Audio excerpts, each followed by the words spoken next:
तो आज की वाणी है 2 जनवरी 2023 की। तो आज की जो वाणी है उसमें खासकर बाबा ने ये बताया है कि कैसे जो नई दुनिया होगी, कैसे उसका हिसाब किताब चलता है। क्योंकि आप देखेंगे जो कलयुग और सतयुग में सबसे बड़ा फर्क ये है कि कलयुग में कोई भी आत्मा पुण्य तो कर ही नहीं सकती है। और इसीलिए कलयुग जो है वो नीचे गिरता गिरता गिरता चला जाता है, क्योंकि अगर वो किसी किसी और आत्मा के लिए कुछ करती भी है तो वो आत्मा जाके विकारों के वश होके कुछ और ऐसा गलत काम कर देती है, तो उसका पाप और चढ़ जाता है। तो इसलिए आप देखेंगे जो बाबा जो समाज सेवा की बात करते हैं, वो इसीलिए बाकी लोगों से भिन्न है कि बाबा कभी ये नहीं बोलते कि आप कंबल बांटो, खाना खिलाओ, वो कभी बाबा नहीं बोलते, क्योंकि उसका आज की मुरली में काफी अच्छा व्याख्यान है। चलिए तो स्टार्ट करते हैं। तो बाबा कह रहे हैं, मीठे बच्चे, तुम राज ऋषि हो। तुम्हें बेहद का बाप सारी दुनिया का सन्यास सिखलाते हैं, जिससे तुम राजाई पद पा सको। तुम राज ऋषि हैं और हम सारी दुनिया का सन्यास हमें बाबा धीरे धीरे करके सिखलाते हैं, और उसके बाद राजाई पद प्राप्त होगा। तो राज ऋषि है। प्रश्न है, इस समय किसी भी मनुष्य के कर्म अकर्म नहीं हो सकते हैं, क्यों? तो अभी जैसे बात करी कि पुण्य कर्म तो दूर की बात है, सबसे पहला होता है विकर्म, कुछ गलत काम पाप करना विकर्म। फिर होता है अकर्म, जो ना पाप है ना पुण्य है, और उसके फिर अगला है पुण्य। तो बाबा ने कहा कि पुण्य तो छोड़ो, अकर्म भी नहीं हो सकते हैं, क्योंकि सारी दुनिया में माया का राज्य है।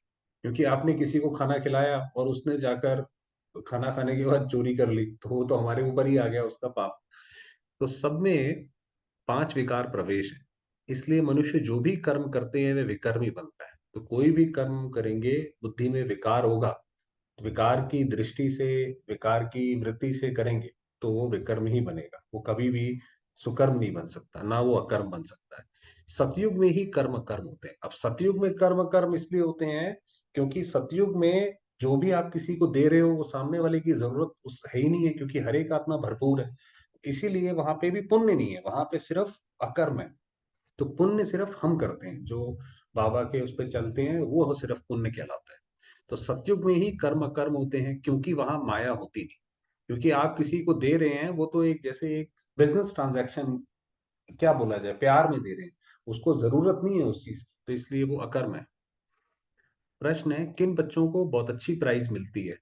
जो श्रीमत पर पवित्र बन अंधों की लाठी बनते हैं। अंधों की लाठी बनते हैं माना जो दुनिया में भी बाकी और आत्माओं को भी मदद करते हैं अपने दुख से बाहर आने में, उन्हें भी ज्ञान सुनाते हैं। तो वो जैसे अंधों की लाठी। कभी 5 विकारों के विष वश हो, कुल कलंकित नहीं बनते, उन्हें बहुत अच्छी प्राइज मिल जाती है। कि कुल कलंकित हो जाते हैं ना भाई, किसी ने ऐसा काम किया तो लोग बोलते हैं भाई देखो ये ब्रह्मा कुमारी में ऐसा ऐसा हुआ, तो ये तो कुल कलंक हो गया। अगर कोई बार बार माया से हार खाते हैं तो उनका पासपोर्ट ही कैंसिल हो जाता है। बार बार अगर खाते रहेंगे तो फिर मन की जो दृढ़ शक्ति है वो टूट जाती है फिर वो। इसलिए जितना हो सके हार कम खाएं। गीत है ओम नमः शिवाय। ओम शांति। सबसे ऊंच है परम पिता परमात्मा, अर्थात परमात्मा। वह है रचयिता। सब बाबा पहले, सबसे पहले आप देखेंगे मुरली की शुरुआत ऐसी ही होती है। सबसे पहले बाबा अपना परिचय देते हैं कि हम किसके सामने बैठे हैं। तो पहले ब्रह्मा विष्णु शंकर को रचते हैं, फिर आओ नीचे अमरलोक में। सब तो रचयिता है, तो सबसे पहले क्या रचते हैं? ब्रह्मा विष्णु शंकर। फिर नीचे अमरलोक में, वहां है लक्ष्मी नारायण का राज्य। तो सूर्यवंशी का राज्य चंद्रवंशी का नहीं है। जब सूर्यवंशी का राज्य है तो चंद्रवंशी का नहीं है। ये कौन समझा रहे हैं? ज्ञान का सागर। मनुष्य मनुष्य को कर समझा ना सके, बाप सबसे ऊंच है, जिसको भारतवासी मात पिता कहते हैं। एक भारत ही एक ऐसा देश है जहाँ पे भगवान को माता पिता कहा जाता है, वरना बाकी हर जगह भगवान को या तो मालिक या पिता कहा जाता है। तो जरूर प्रैक्टिकल में माता पिता चाहिए, तो इसका मतलब माता पिता का फर्ज निभाया है। गाते हैं तो जरूर कोई समय हुए होंगे, क्योंकि आत्मा की अगर उसकी मेमोरी में ये बात बैठी है कि भगवान हमारा माता पिता है, तो जरूर कभी ना कभी ऐसा हुआ होगा, तभी वो पुकारते हैं। तो पहले पहले ऊंचते ऊंचे वह निराकार परम पिता परमात्मा। बाकी तो हर एक में आत्मा है। आत्मा जब शरीर में है तो दुखी व सुखी बनती है। तो ये बड़ी समझने की बातें हैं। ये कोई दंत कथाएं नहीं है कि जैसे भक्ति में होता है ना, भाई दंत कथाएं होती हैं, भाई कथाएं होती हैं, फला राजा गया उसने उस प्रसाद को मना कर दिया, उसके साथ ऐसा हो गया। फला राजा वहां गया, उसने प्रसाद को खा लिया, वो अच्छा हो गया। ये तो दंत कथाएं हैं। तो आपने कहा यहाँ पे दंत कथाएं नहीं है, बाकी जो भी गुरु गोसाई आदि सुनाते हैं वह सब दंत कथाएं हैं। अब भारत नर्क है। सतयुग में इनको स्वर्ग कहा जाता। लक्ष्मी नारायण राज्य करते थे, वहां सब सौभाग्यशाली रहते थे, तो उनको स्वर्ग कहते हैं। कोई दुर्भाग्यशाली थे ही नहीं, कोई भी दुख रोग था ही नहीं। इस जो सतयुग था, वहां पे दुख, बाबा कहता है ये जो मच्छर काटने का भी अगर ये दुख है, वो भी दुख नहीं होगा वहां पर। तो वहां पे दुख रोग था ही नहीं। ये है पाप आत्माओं की दुनिया। अब ये है पाप आत्माओं की, कि जो पाप आत्माएं हैं वो खुद दूसरे को दुख देती रहती हैं, सारी एक दूसरे को दुख देती रहती हैं और चीखो पुकार करती रहती हैं। तो ये पाप आत्माओं की दुनिया है। भारतवासी स्वर्गवासी थे, लक्ष्मी नारायण का राज्य था। श्री कृष्ण को तो सभी मानते हैं। देखो, इनको दो गोले दिए हैं, श्री कृष्ण को दो गोले दिए हैं। श्री कृष्ण की आत्मा कहती है अब मैं नर्क को लात मार। तो बाबा ने जो चित्र बनवाया था उसमें ऐसा था कि जो श्री कृष्ण जो देख रहा है तो उसके पैरों की तरफ नर्क है, और जो मुख की तरफ जो है वो स्वर्ग है। तो वो जैसे उसको लात मार रहा है और उसकी तरफ जा रहा है। तो स्वर्ग हाथ में ले आया हूँ। पहले कृष्णपुरी थी, अब कंसपुरी है। पहले जब सतयुग त्रेता युग, या सतयुग को बोलो, वो कृष्णपुरी थी, वहां पे कृष्ण का राज्य था। अब जो है वो कंसपुरी है, क्योंकि कंस जरासंधि जैसे राक्षस जो वैसे ही लोग काम करने लगे हैं। इसमें भी, इसमें ये श्री कृष्ण भी है, मतलब इस कंसपुरी में श्री कृष्ण भी है। इनके 84 जन्मों के अंत का ये जन्म, परंतु अब वह श्री कृष्ण का रूप नहीं है। माना श्री कृष्ण ने पहला सतयुग में जन्म लिया, और फिर लेते लेते लेते लेते अब जो है वो ब्रह्मा की आत्मा बनी है।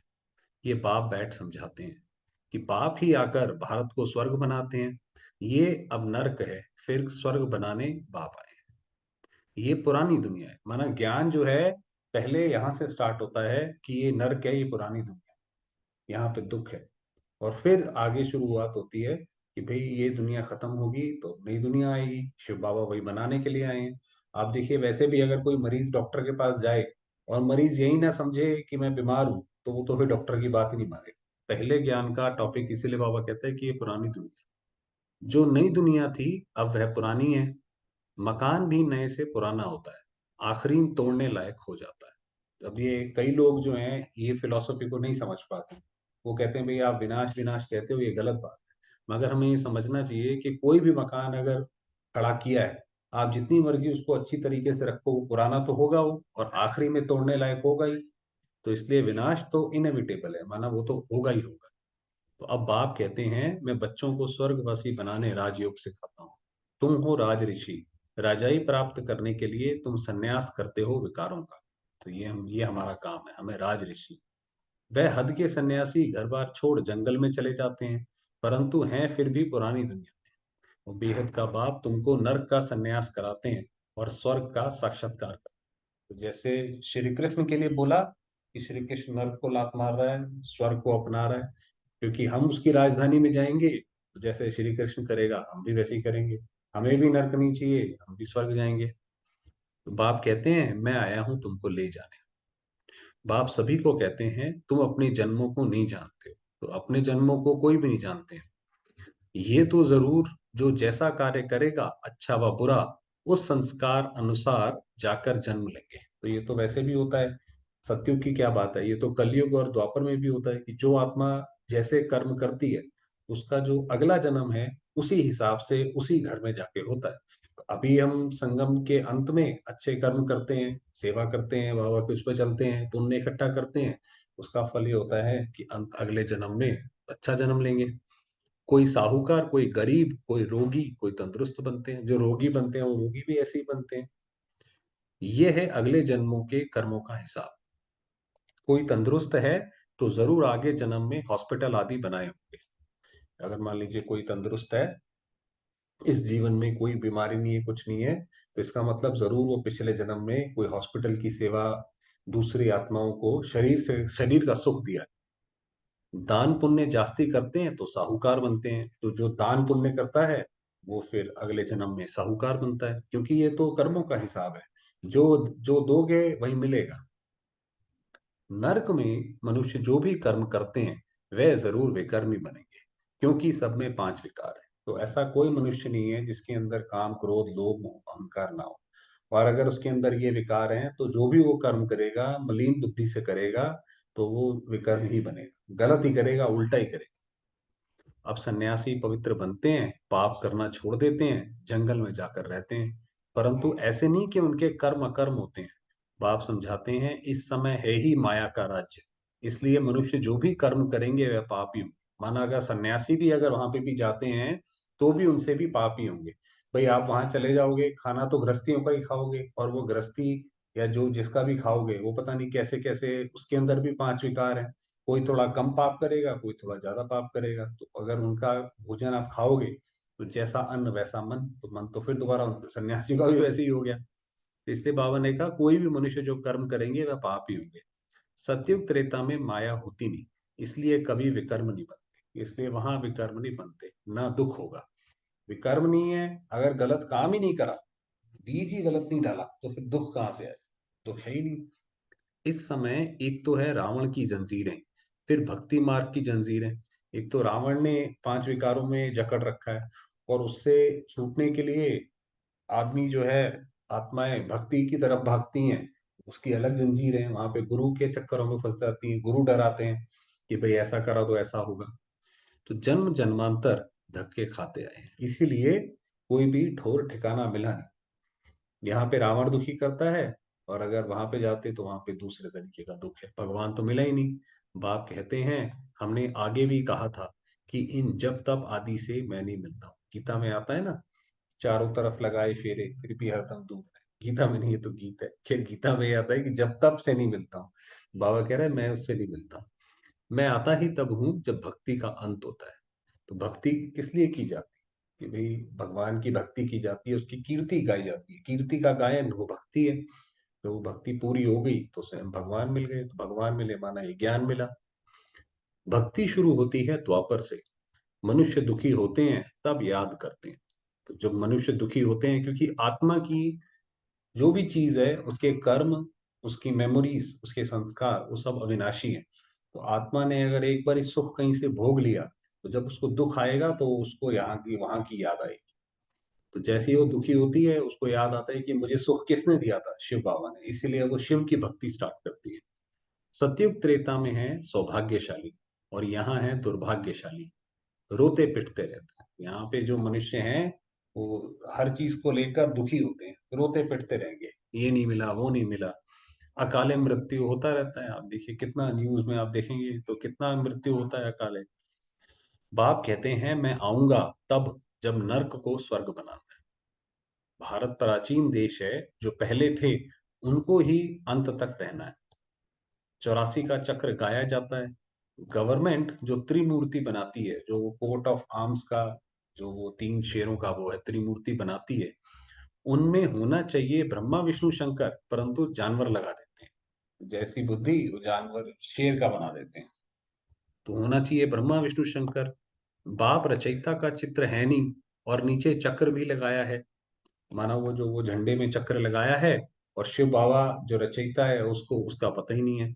वह समझते हैं चरखा है, परंतु है ड्रामा सृष्टि का चक्र। तो आप देखिए कि जो भारत के जितने भी कोट ऑफ आर्म्स हैं वो भी सारे जो है देवी देवता धर्म से कहीं ना कहीं जुड़े हुए हैं। कि चक्र डाला, जैसे बाबा ने बताया सब। अब चक्र का नाम रखा है अशोक चक्र। अब तुम इस चक्र को जानने से अशोक बन जाते हो, अशोक माना शोक से दूर हो जाते हो, तो वो है अशोक चक्र। बात तो ठीक है, सिर्फ उलट पुलट कर दिया है कि हम फॉलो। तो आप देखेंगे जो भारतवासियों के त्योहार हैं या उनकी सोच है, वो है तो देवी देवता धर्म से निकली हुई, फॉलो तो वही करते हैं, मगर पता नहीं पड़ता, गड़बड़ कर दिया सारा। तो तुम इस 84 जन्मों के चक्र को याद करने से ही चक्रवर्ती राजा बनते हो, 21 जन्मों के लिए। जो ये 84 का चक्र जैसे बुद्धि में गोल गोल घूमेगा, फिर बाबा कहते हैं चक्रवर्ती राजा बनो। इस दादा ने माना ब्रह्मा बाबा ने भी 84 जन्म पूरे किए हैं। ये श्री कृष्ण का अंतिम जन्म। तो ये बस इसके बाद श्री कृष्ण हो जाएगा। इनको बाप बैठ समझाते हैं वास्तव में तुम सबका अंतिम जन्म है। जो भारतवासी देवी देवता धर्म के थे, उन्होंने ही पूरे 84 जन्म भोगे। तो हम जो शुरुआत से जो चले आए हैं, चलते चलते चलते चलते अब हमारी आत्मा की जो शक्ति खत्म हुई, इसीलिए शिव बाबा दोबारा आया उसको लिफ्ट करने के लिए। अभी तो सबका चक्र पूरा होता है, अभी ये तुम्हारा तन छीछी हो गया है भाई। अब ये तन जो है करते करते कोई चीज यूज करते रहो बिल्कुल, आखिर में छन्नीदार हो जाती है, कोई उसमें ताकत नहीं रहती, हल्का सा हाथ लगाओ फट जाती है। यही हमारे शरीर की हालत हो गई, हल्का सा कुछ हो जाए दर्द हो जाता है। ये दुनिया ही छीछी है, इसलिए तुमको इस दुनिया से संन्यास करा। तो जैसे किसी गन्ने में से रस निकल जाए तो उसको फेंक दिया जाता है, कोई छोटा बच्चा उठा ले तो माँ बाप कहेंगे अरे ये छी है, ये क्यों उठाते हो। उसी तरीके से ये दुनिया भी जो है, इसका सारा रस, जितनी वैरायटी थी जितनी चीजें थी वो सब अब जैसे दी एंड पे आ गई। तो इसीलिए जो है बाबा कहते हैं मैं तुमको सन्यास कराता हूँ, इस कब्रिस्तान से दिल नहीं लगा। ये तो जैसे कब्रिस्तान है ना। अब बाप और वर्षे से दिल लगाओ, तो अपना दिल कहाँ लगाओ, शिव बाबा, उसके क्या गुण हैं और नई दुनिया कैसी आने वाली है। तुम आत्मा विनाशी हो, ये शरीर विनाशी है, अब मुझे याद करो तो अंत मति सो गति होगी। माना अंत के समय जो हमारी मति होगी, जिस मति के साथ आत्मा शरीर छोड़ेगी वही उसकी गति प्राप्त होगी। अगर उसको ये रहेगा कि इस दुनिया में मैंने ये नहीं करा वो नहीं करा, मेरा ये रह गया, मेरी जायदाद रह गई, तो उसको दूसरा जन्म यही लेना पड़ेगा। अगर उसको ये हुआ कि मैं तो अब चलूं भाई, मेरा पार्ट अब खत्म हुआ, अब मैं चलूं, अब मैं कंप्लीटली सेटिस्फाइड हुई, चलो अपने घर, तो बाबा के पास जाएगी। गायन भी है अंतकाल जो स्त्री सिमरे। अब बाप कहते हैं अंतकाल जो शिव बाबा सिमरे वह नारायण पद प्राप्त कर सकता है। जो अंत में सिर्फ एक बाबा याद आए, नारायण पद मिलता ही है सतयुग में, बाप के सिवाय ये पद कोई दिला ना सके। ये पाठशाला है ही मनुष्य से देवता बनने की। तो ये जैसे बाबा ने बोला कि ये दंत कथाएं नहीं है यहाँ पे, ये तो पाठशाला है, पढ़ाने वाला है बाप, जिसकी महिमा सुनी। ओम नमः शिवाय गीत था ना, ओम नमः शिवाय। तुम जानते हो हम उनके बच्चे बन गए हैं, अब वर्षा ले रहे हैं। ये बाबा ने पूरा का पूरा ज्ञान का एक टॉपिक कवर करा। चलिए समय हुआ है, वरदान पढ़ते हैं। वरदान दिया मन को बिजी रखने की कला द्वारा। मन को बिजी रखना बहुत ज्यादा जरूरी है। चाहे वो कुछ भी करे, याद में रहे, सेवा में रहे, जॉब में रहे, घर में रहे, मगर वो बिजी रहे अपनी तरफ, ऐसा नहीं खाली छोड़ दे। व्यर्थ से मुक्त रहने वाले सदा समर्थ स्वरूप भव, और व्यर्थ व्यर्थ या नेगेटिव से मुक्त रहे, ऐसे बिजी रहे। जैसे आजकल की दुनिया में बड़ी पोजीशन वाले अपने कार्य की दिनचर्या को समय प्रमाण सेट करते हैं। जो जितना बड़ा व्यक्ति होता है, ऐसा नहीं कोई भी उससे आके कभी भी मिल ले, उससे पहले समय लेना पड़ता है, उस समय के अनुसार वो सबको टाइम देता है।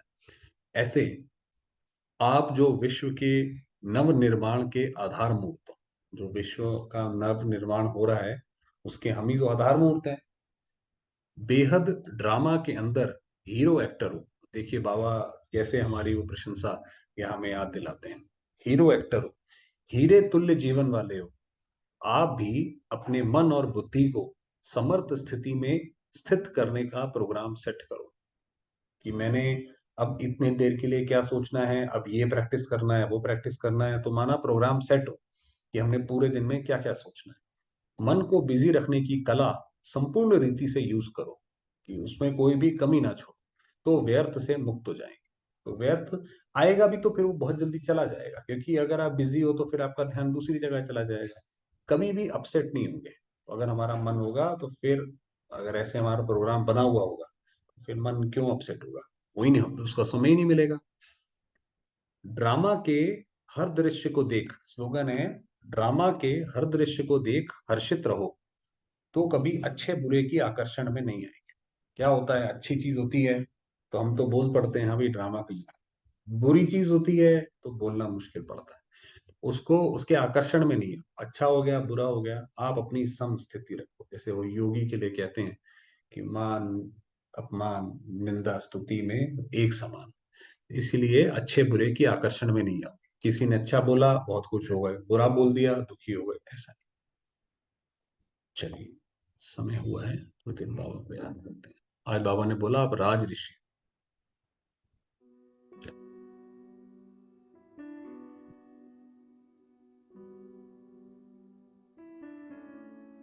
चलेंगे बाबा के पास।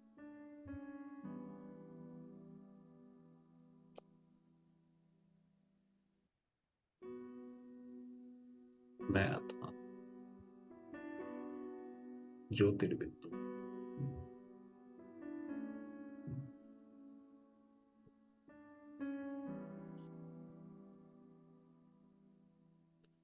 चमकती मणि,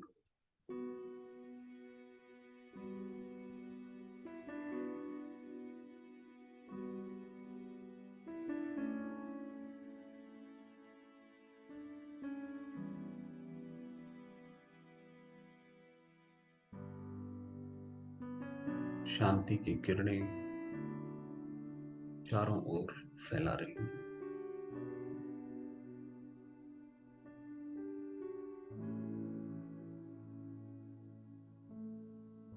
मैं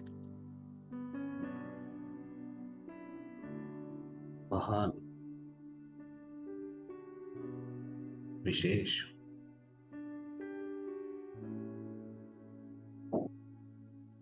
हीरो पार्टधारी,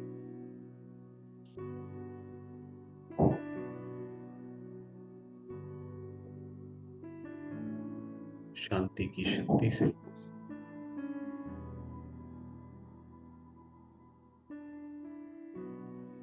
इस शरीर को शांत, स्वस्थ कर रही हूं।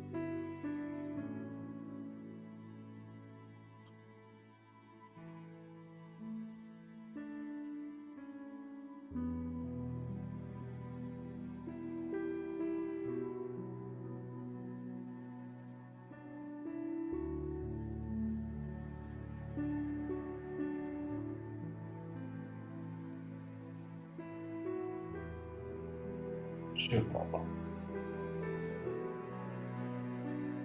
मेरे पिता, मेरे गुरु,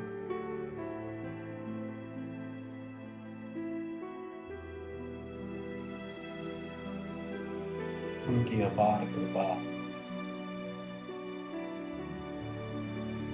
निस्वार्थ स्नेह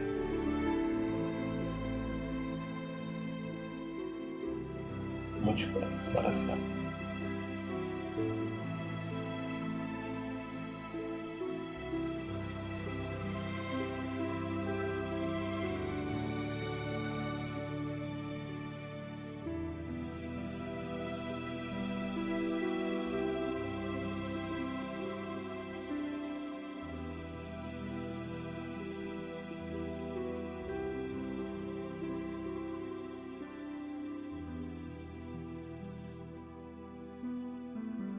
अनुभव करेंगे दिव्य किरण स्वयं की।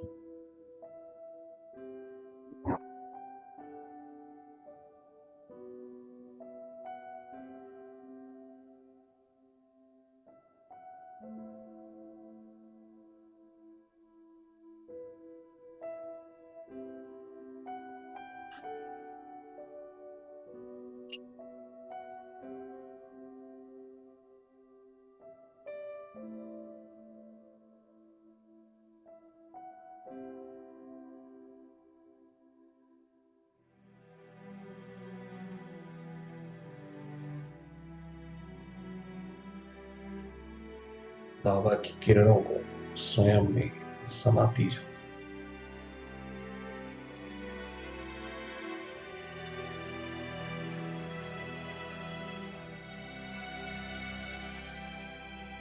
मैं आत्मा हूं, शांति की देवी,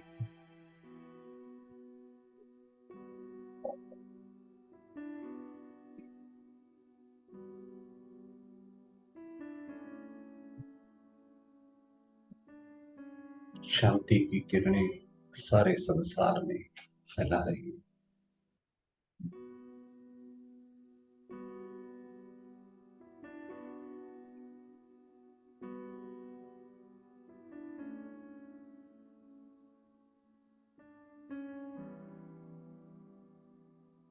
सर्वात्माएं ज्योतिर्बिंदु,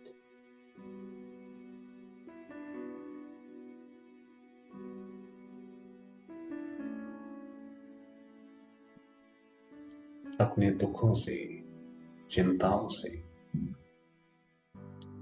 मुक्त हो गई।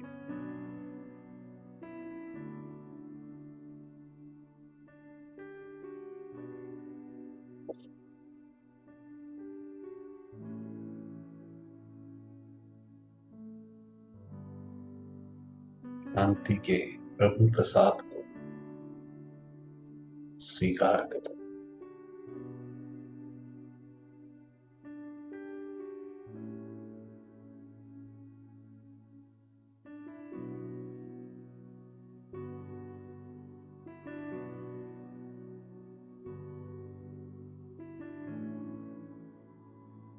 मुक्ति की ओर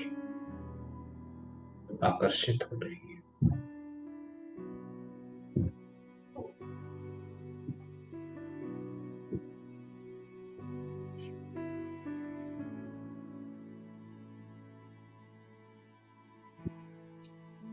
मैं आत्मा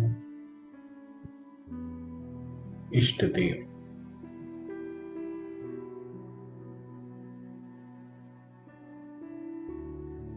बाबा के साथ कंबाइंड